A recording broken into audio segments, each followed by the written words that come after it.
Dobrý den, vítáme vás u dnešních autičkových zpráv. Mému bratrovi vymalovali rodiče pokoj. A koukejte jak. No, vidíte to? Prostě použili fantazii. Brácha totiž chtěl silnici s McQueenem a jeho závodníkami, ale ty závodníci nemohli jít. Tak se máma ještě, než namalovala ty závodníky, tak se rozhodla koupit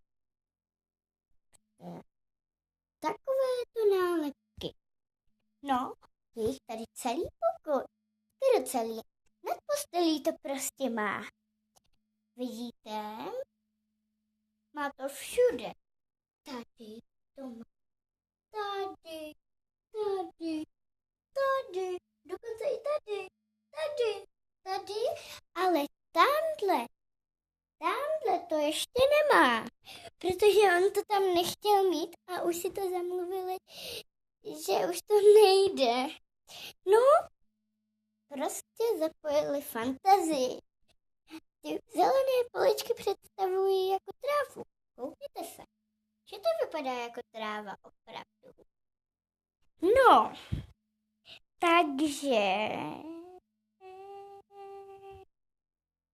prostě zapojili fantazii. No, to je prostě. Dělali to 2 dny. Já jsem zatím byla u babičky. A dnešní zprávy se loučí.